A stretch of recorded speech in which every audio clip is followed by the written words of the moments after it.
Bismillahirrahmanirrahim. Assalamualaikum warahmatullahi wabarakatuh. Waalaikumsalam warahmatullahi wabarakatuh. Bertemu lagi dengan saya Indah Permatasari dan narasumber saya Mbak Iza. Pagi. Baik, di sini kita akan membahas podcast. Maaf sebelumnya podcast kita yaitu obsesi, obrolan seru dan asyik.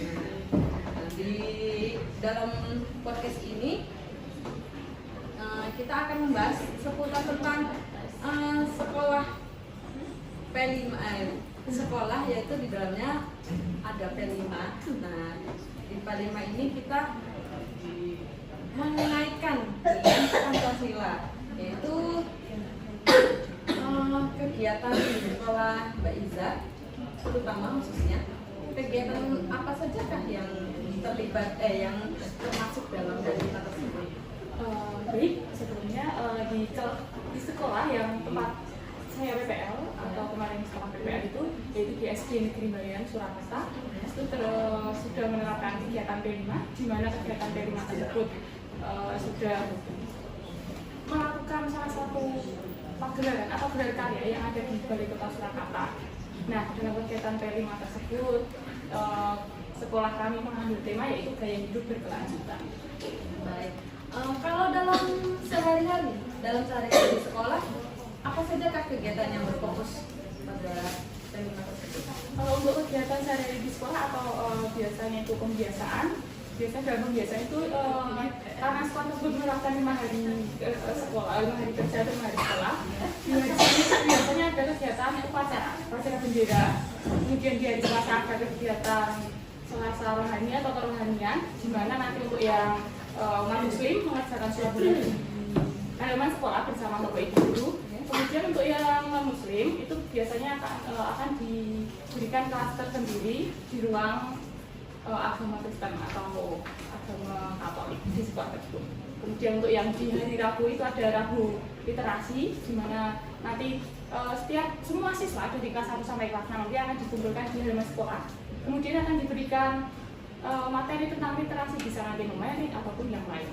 Nah, kemudian di hari Kamis itu Kamis budaya. Nah, itu seperti di hari Rabu tadi, semua anak dikumpulkan di halaman sekolah. Kemudian nanti kalau Kamis budaya itu biasanya menyanyikan lagu-lagu Jawa atau lagu nasional, dan juga nanti biasanya nembang bersama guru dan juga anak-anak. Kalau di hari Jumat itu Jumat Buddha, yaitu biasanya olahraga yaitu senam ataupun nanti jalan-jalan di sekitar lingkungan sekolah begitu. Lalu kalau itu kan di lingkungan sekolah ya Mbak ya. Kalau di dalam kelas khususnya ya, di dalam kelas itu peserta didik dalam kegiatan P5 apakah ada sesuatu yang berfokus di dalam P5? Khususnya di dalam kelas ya.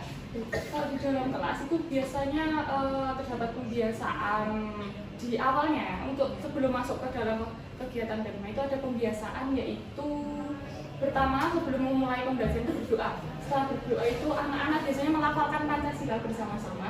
Kemudian setelah melafalkan Pancasila mereka akan menyanyikan lagu Indonesia Raya. Itu baru dimulai pembelajaran, dan biasanya dalam kegiatan P5 itu di hari Jumat di akhir sebelum pulang atau setelah istirahat sebelum pulang seperti itu. Baik, bagus ya. Lalu dalam kegiatan P5 itu apakah hanya peserta didik saja atau ada terlibat gitu, melibatkan pihak lain? Kalau untuk kegiatan P5 itu tidak hanya siswa yang terlibat, ada guru, kemudian nanti ada orang tua dan juga ada pemerintah yang terlibat, karena tadi sudah dibicarakan di awal bahwa sekolah kemarin telah melakukan gelar karya di Balai Kota Surakarta.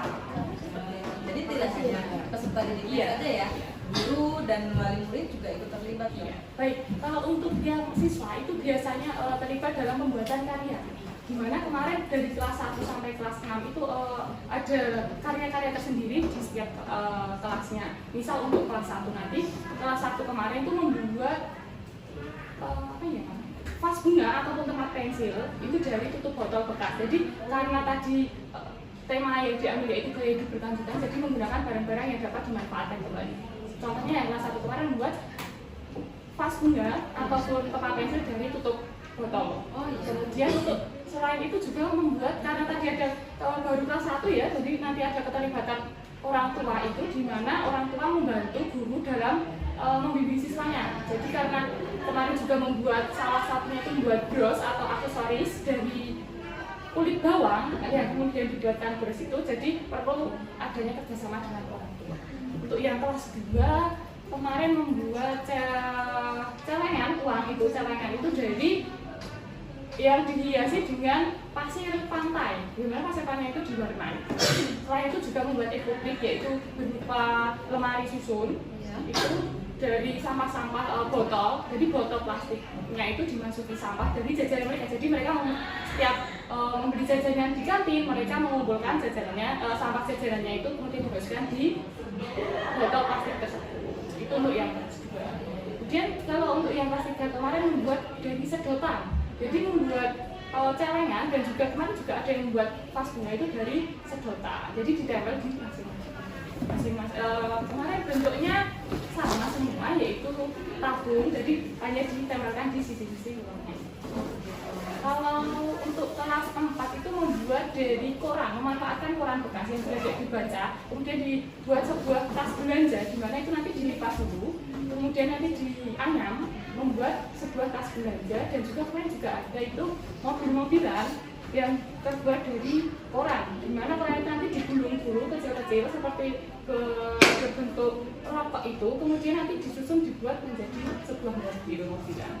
Selain itu juga memanfaatkan plastik bekas jajanan mereka. Di kelas 4 itu setiap mereka jajan, plastiknya dikumpulkan, mungkin dibuat kreasi, yaitu bunga dari jajanan plastik jajanan tersebut, di mana nanti dibantu dari kemarin mahasiswa juga membantu untuk membuat karya tersebut.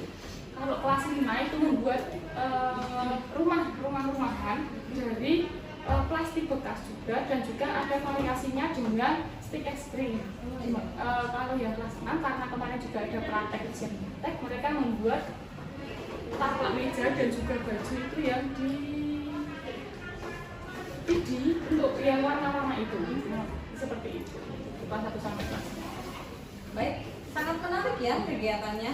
Nah, lalu tadi kan ikut gelar karya, itu berarti melibatkan pemerintah juga ya.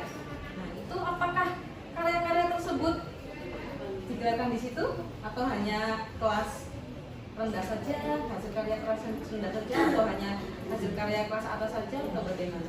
Untuk kegiatan gelar karya kemarin yang diadakan oleh pemerintah Kota Surakarta yang bertempat di Balai Kota Surakarta itu, untuk karya-karya yang ditampilkan atau dipamerkan itu semua karya, namun diseleksi terlebih dahulu. Jadi untuk karya terbaik yang nanti akan diseleksi dulu, semua karya dikumpulkan dari kelas 1 sampai kelas 6, kemudian diseleksi dan ditampilkan yang paling bagus atau yang kemungkinan dapat bermanfaat atau berguna, nanti akan ditampilkan di pameran tersebut. Kapan itu kegiatan gelar karya tersebut dilaksanakan? Gelar karya kemarin dilaksanakan di hari Rabu tanggal 8 Mei itu dari pagi sampai malam, karena selain ada pamerannya itu dari tingkat SD dan SMP, juga ada kayak ikatan guru taman kanak-kanak itu juga ada, itu dilaksanakan di Balai Kota itu dari pagi sampai sore. Selain itu, selain ada gelar karya itu, juga ada kegiatan pentas seni dari berbagai sekolah. Begitu. Sangat menarik sekali ya.